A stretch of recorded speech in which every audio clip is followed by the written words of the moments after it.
Welcome to the Ventaire Scope Drying and Tracking Cabinet in-service video. We will guide you through the essential features, proper setup, and best practices for using your Ventaire cabinet. Whether you're new to the system or need a quick refresher, let's begin by identifying if your cabinet has a barcode scanner. Let's get started. Power the unit. You will see a series of boot-up screens. Once the system has completed its startup and is ready to operate, you will be taken to the Home Status screen.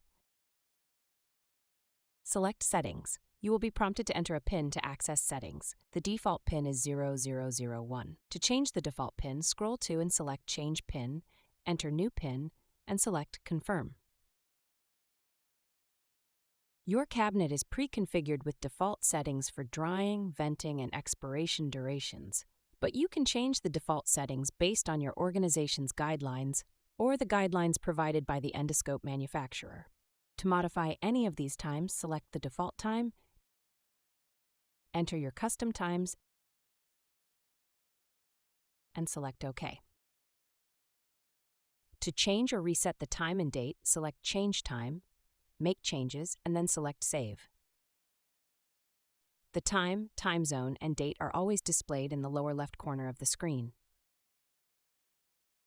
Scope check-in always requires that the endoscope serial number be entered. All other check-in steps are optional. Administrators can choose to hide steps, show them as optional, or require a step. Users will see information based on the administrator's setup. You can also add more steps to the check-in list by selecting Add Custom Field, and then enter the name of the new step. An example of a new check-in step might be Procedure Room. Next, add the information about the new check-in step. Responses will automatically build a generated list for subsequent check-ins. Following the example of Procedure Room, the list might identify a procedure room number or name. Enable completion history. Select Yes if the information you are adding is something that will be used and shared multiple times. For information that is unique, such as a case number, select No. When you have added and saved the new check-in step, you will see the updated check-in screen. The three dots to the left of the custom name signal that you have the option to reorder information in the check-in list by touching the dots and moving the custom field. The checkout steps are identical to check-in steps. Tubes and filters should be replaced every 6 months. Instructions on removing and replacing disposable products is in a separate instructional video. 2 weeks prior to expiration, a yellow warning message that says Replace Tube Filter will appear, and a red dot will appear on settings. The red dot remains until the products have been replaced and settings updated.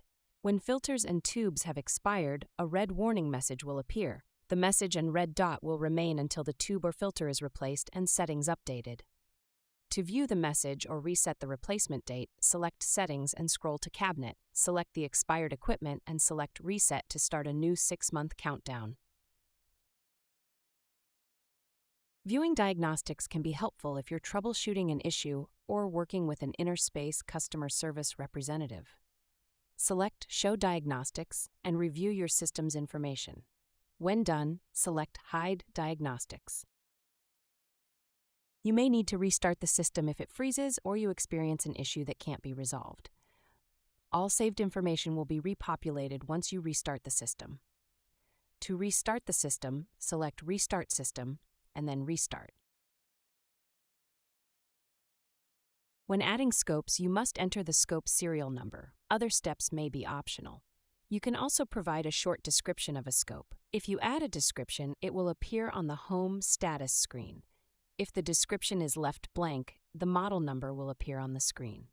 To add a scope, select Add Scope, enter scope information, and then select Save. To edit scope information, select Edit Scope, make changes, and select Save.